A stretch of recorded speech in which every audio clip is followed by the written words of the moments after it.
Hello friends, welcome back to my channel Karthik Telugu news. Friends, ఇవాళ ఎన్నికలకు సంబంధించి మరొక ఇంపార్టెంట్ అప్డేట్ న్యూస్ అయితే రావడం జరిగింది. దీని గురించి మరిన్ని విషయాలు ఈ వీడియోలో తెలుసుకుందాం. ప్రముఖ రాజకీయ వ్యూహకర్త సంస్థ ఐపాక్ చుట్టూ ఉచ్చు బిగుస్తోంది. మనీ లాండరింగ్ ఆరోపణల నేపథ్యంలో ఈడీ అధికారులు ఇవాళ ఉదయం నుంచే సోదాలు నిర్వహిస్తున్నారు. దేశవ్యాప్తంగా ఉన్న ఐపాక్ ప్రధాన కార్యాలయాలతో పాటు ఆ సంస్థ వ్యవస్థాపకుల నివాసాల్లోనూ తనిఖీలు కొనసాగిస్తున్నారు. హైదరాబాద్, బెంగళూరు, ముంబై నగరాల్లోని ఐపాక్ కార్యాలయాలపై ఈడీ అధికారులు ఏకకాలంలో దాడులు చేపట్టారు. కేవలం కార్యాలయాలకే పరిమితం కాకుండా ఐపాక్ ఫౌండర్ల వ్యక్తిగత నివాసాల్లోనూ సోదాలు నిర్వహిస్తున్నట్లు సమాచారం అందింది. ఇక గత కొంతకాలంగా ఐపాక్ ఆర్థిక లావాదేవీలపై నిఘా ఉంచిన ఈడీ అధికారులు మనీ లాండరింగ్ జరిగినట్లుగా ప్రాథమిక ఆధారాలు సేకరించారు. రాజకీయ వ్యూహాల కోసం వివిధ పార్టీల నుండి అందుకున్న నిధుల మళ్లింపుపై ప్రధానంగా దృష్టి సారించారు.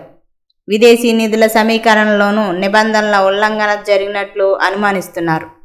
ఇక దేశవ్యాప్తంగా పలు పార్టీలకు ఎన్నికల వ్యూహాలను అందించే ఐపాక్ సంస్థలపై ఈడీ దాడులు జరగడం రాజకీయ వర్గాల్లో పెను సంచలనంగా మారింది. ఈ సోదాల అనంతరం ఈడీ అధికారులు అధికారికంగా ఏవైనా వివరాలు వెల్లడిస్తారేమో అని వేచి చూడాలి. సో ఫ్రెండ్స్, ఇది అప్డేట్ న్యూస్. మరిన్ని అప్డేట్స్ కోసం ఛానల్ సబ్స్క్రైబ్ చేసుకోండి ఫ్రెండ్స్. అలాగే పక్కన ఉన్న బెల్ ఐకాన్ క్లిక్ చేసి వీలైతే ఛానల్కు లైక్ అయితే చేయండి. Thank you friends. Thanks for watching this video.